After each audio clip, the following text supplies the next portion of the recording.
They told us about the thermal trial on the third day of intake. Assessment Warden Drool Osath delivered the briefing herself, which I gathered was unusual. She stood at the front of the instruction bay with her pale yellow skin, and her broad, flat feet, and her 3 rows of heat receptor pits running from her jaw to her collarbone, and she explained that the trial was not a test of knowledge or physical strength. It was a test of tolerance, of the body's ability to maintain neurological coherence under sustained thermal load.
There were 14 of us in intake cohort 7.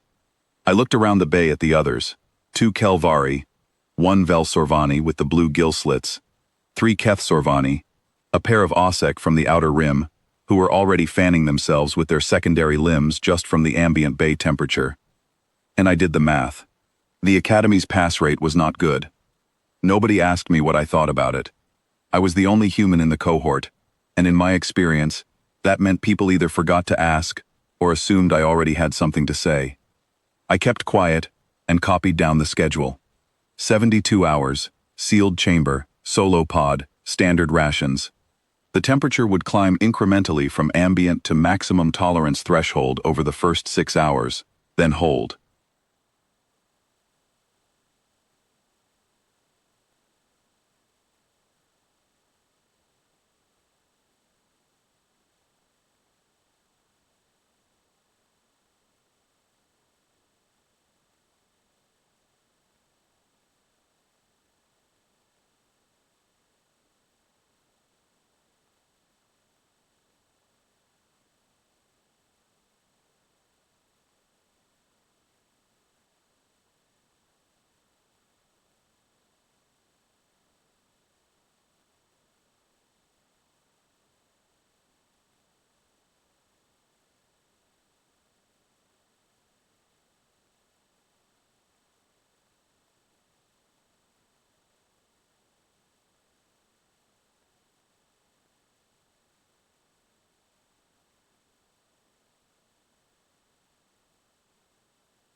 My pod was a sealed oval about the size of a freight container, made of some dark heat-absorbing composite I didn't recognize. There was a sleeping shelf, a water dispenser, a waste unit, and a small observation port in the ceiling, through which the Solvrin Thermal Assessment System, the AI that ran the trial, could read my vitals: heart rate, core temperature, sweat production, neural coherence index. A little light above the port glowed amber when the system was recording, which it was from the moment I sat down. I had brought a notebook. Nobody told me I couldn't. The temperature climbed. I know what heat feels like. I grew up on Kepler 9b, a 1.4 gravity high humidity colony in the inner orbital band, where summer ran 11 months out of 14, and the outdoor work shifts started before dawn and ended after dark, because the middle hours of the day were genuinely not survivable without gear. My mother drove a water routing vehicle across the canal fields in that heat. My father laid geothermal pipe. By the time I was 8, I could read a heat shimmer, the way some kids read a weather screen, by the way it bent the air at the horizon, by the color it gave the dust, by the particular smell of the ground when it was about to get worse. The pod climbed to what I estimated was 38 degrees by the first hour, 42 by the second. I sweated. That is what humans do. It is not a malfunction, and it is not distress. It is the body doing exactly what it is supposed to do, moving heat from the core to the surface, and off the skin in vapor. My shirt was wet by hour 3. My hair was wet. The notebook pages were going soft at the edges. I drank my water ration, in measured intervals, the way my mother taught me, small amounts at a time, and I wrote down what I observed, and I waited for something to feel wrong. Nothing did. I could hear the other pods through the walls, not words, but the soft percussion of bodies shifting, of someone's secondary limbs working against the composite shell, of the low tonal sound the Vel Sorvani makes when its gill slits are working hard. By hour 6, the sounds had changed, slower, thicker, the kind of quiet that is not peace. The Solvran system's amber light pulsed twice above my observation port. I had learned from the briefing document that a double pulse meant it was running a supplemental scan. I looked up at it. It pulsed again. I wrote down, "System curious." Then I drank some more water and lay back on the sleeping shelf and watched the ceiling. Hour 9.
I napped for 2 hours. The amber light was pulsing when I woke up. Hour 14. Drew Losath's voice came through the communication node in the pod wall. She asked me to confirm my current physical status. I told her I was fine, that I was warm, and that the water dispenser was running low. She went quiet. Then she asked me to rate my neurological coherence on the standard 10-point scale. I told her I didn't know exactly what that scale measured, but that I had just completed 2 pages of notes on the heat differential patterns I'd been tracking through the observation port. So probably adequate. Another pause, longer. She said, "The system is logging anomalous markers." I said, "Anomalous how?" She said, "It is not finding what it is looking for."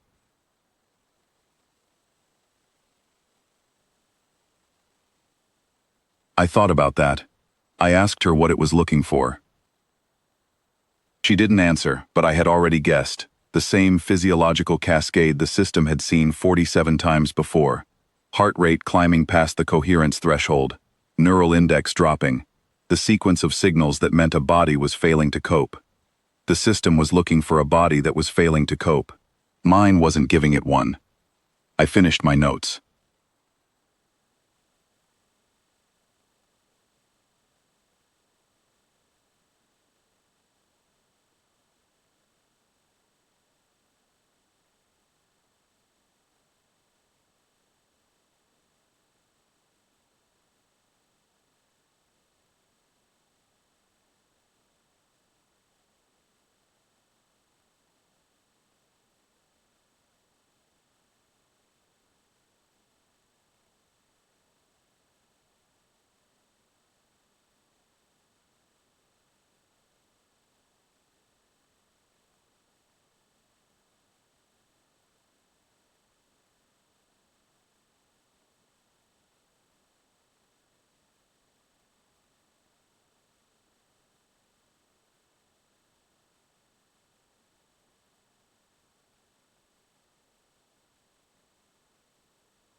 I didn't know which cadet it was. By hour 30, two more had opened. By the time I fell asleep properly around hour 40, the bay had gone almost completely still, the kind of still that meant I was either the last one still sealed or very close to it.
The amber light was doing something new when I woke up, cycling in a pattern I hadn't seen before, fast and slow alternating, like it was trying to run two different processes at once.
At hour 63, the observation port opened. Not the pod, just the port.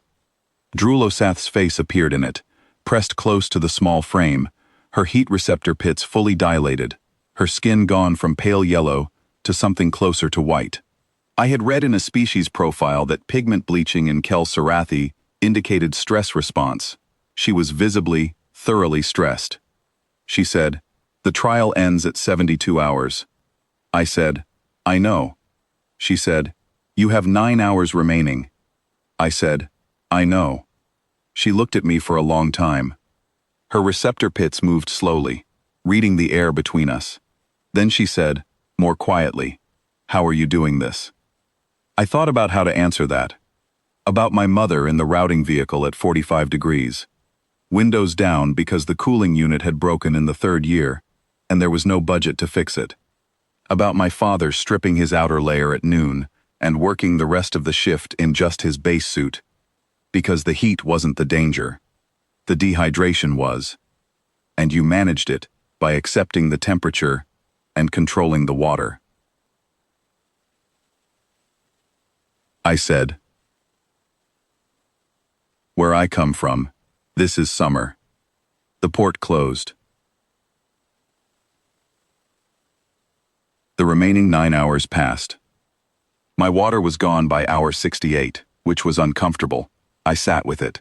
At hour 72, the pod seal released, and the cooler air of the chamber bay came in, and I stood up, and my legs were stiff, and my shirt was still wet, and I had filled most of the notebook. Drulosath was standing outside. The other cadets were gone. It was just her and the amber light of the Solverin system, still cycling on the wall panel, still running its two processes, still apparently trying to find a category that fit. She had a data pad in one hand. She was looking at it the way people look at things they are not sure are real. I asked, "When is the next session?" She looked up from the pad, Her receptor pits had gone still. She said, "There is no next session. This was the final assessment of intake term." I said, "I figured. But if you run it again, let me know." I picked up my notebook and walked out of the chamber. The notation Dradosath filed that afternoon, I read it later, when it appeared in my permanent intake record, said only, "Human cadet. Thermal load registered as sub-threshold across full 72-hour duration. No physiological distress markers recovered. System classification, pending. Pending. That was the word she used. As far as I know, it stayed that way.